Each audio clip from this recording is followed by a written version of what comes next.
Cipher बहुत बड़ा drama था। लीक करने की वजह से पाकिस्तान को नाकाबिले तलाफी नुकसान हुआ। बानी पीटीआई ने जानबूझकर साइफर को मसला बनाया, सियासी रंग दिया गया। उनकी गलत बयानी से मईशत बैठी।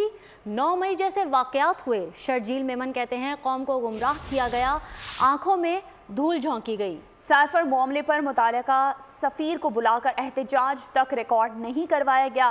कौम को गलत बयानियाँ दिया गया कि एक मुल्क उनके खिलाफ है, जिन्होंने फैसला दिया वो काबिल एहतराम है। चंद अल्फाज तारीख़ हक़ाइक़ के मनफी हैं। नौजवानों को गुमराह नहीं करना चाहिए। 9 मई जैसा होलनाक वाकया किया। दूसरे दिन बंदयाल साहब की कोर्ट में मर्सिडीज में गया। उस मर्सिडीज में बंदयाल साहब के पास कहा गया, गुड टू सी यू, आप मुजम्मत कर लीजिएगा। पूरे मुल्क में आग लगा दी, आप मुजम्मत करने की बात कर रहे थे।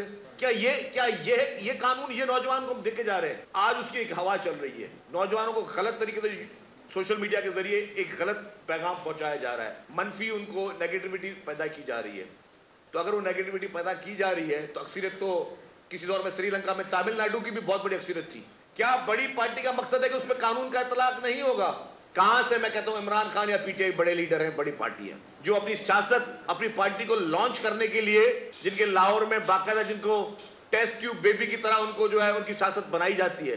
किसको नहीं पता 2018 के इलेक्शन में क्या हुआ? पाकिस्तान में कौन सा ऐसा शख्स है जिसको नहीं पता क्या हुआ और उस शख्स ने क्या क्या नहीं किया?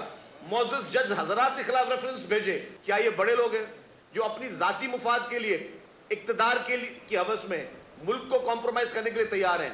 नहीं। सब्सक्राइब करें और बेल दबाएं ताकि कोई खबर रह न जाए।